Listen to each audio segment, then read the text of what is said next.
नमस्कार मित्रांनो, पी-एफकडून पी-एफ धारकांसाठी नवीन योजना आलेली आहे. योजनेचे नाव आहे प्रधानमंत्री विकसित भारत योजना. तर याच योजनेबाबत आपण या व्हिडिओमध्ये पाहणार आहोत. तर चॅनलवरती नवीन आला असाल तर चॅनलला सबस्क्राईब करून घ्या व बेल आयकॉनच्या ऑल या बटनावर क्लिक करून घ्या. म्हणजे येणारे सर्व नवनवीन व्हिडिओ आपल्याला मिळत राहतील. तर मित्रांनो, जर का तुमची जॉइनिंग म्हणजे तुमचा पी-एफ 1 ऑगस्ट 2025 नंतर कटायला सुरुवात झाली असेल, तर तुम्ही या योजनेत पात्र राहणार आहे. आणि पात्र झालेल्या पी-एफ धारकाला सरकारकडून एका महिन्याचा पगार देण्यात येणार आहे. यामध्ये काही अटी व शर्ती येथे दिलेल्या आहे. त्यामध्ये आपण पाहू शकता की तुम्हाला 6 महिने पूर्ण झाले असले पाहिजे एकाच कंपनीत आणि 6 महिन्याचा तुमचा पी-एफ जमा झालेला पाहिजे. तरच तुम्हाला योजनेचा अर्धा लाभ येथे मिळेल. म्हणजेच तुमचा पगार जर 14,000 रुपये असेल तर तुमच्या खात्यात 7,000 जमा होणार आहे. समजा तुमचा पगार 20,000 आहे तरी पण तुम्हाला 7,500 इतकेच रुपये मिळणार आहे. तर मित्रांनो, योजनेची जास्तीत जास्त रक्कम 15,000 असणार आहे. म्हणजे तुमचा पगार 15,000च्या वर असेल तरी तुम्हाला 15,000 एवढेच बेनिफिट मिळणार आहे.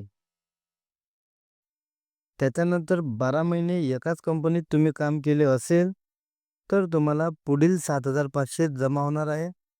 ही योजना ऑगस्ट महिन्यापासून सुरू झाली आहे व फेब्रुवारी महिन्यात 6 महिने झालेल्या सर्व पात्र पी-एफ धारकांना योजनेसाठी अप्लाय म्हणजेच रजिस्ट्रेशन करता येते.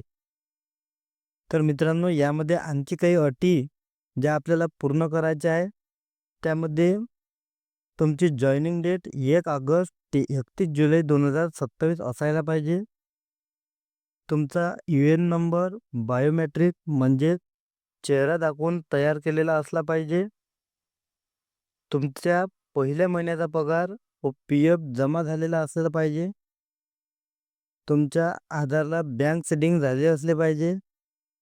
जर का बँक सेटिंग झाले नसेल तर बँकमध्ये जाऊन आधार सेटिंगचा फॉर्म भरून घेणे. मित्रांनो, येथे मी ज्याचं काम करत आहे त्याचा आधार सेटिंग नाही आहे, त्यामुळे हा एरर येथे दिसत आहे. तर मित्रांनो, तुमचा पगार हा 1 लाखाच्या आत असायला पाहिजे. तुम्ही नोकरी पूर्ण 12 महिने करूनच सोडायला पाहिजे किंवा 6 महिने पूर्ण असणे आवश्यक आहे. तर अशा ही योजना जर का तुम्ही किंवा तुमचा कोणी ओळखीचा 1 ऑगस्ट 2025 नंतर नोकरीला लागला असेल व 1 ऑगस्ट 2025 नंतर पी-एफ जमा होण्यास सुरुवात झाली असेल तर तुम्ही या योजनेत पात्र राहणार आहे. तर मित्रांनो, व्हिडिओ आवडला असेल तर व्हिडिओला लाईक करून द्या व चॅनलला सबस्क्राईब करायला विसरू नका. जय हिंद, जय महाराष्ट्र.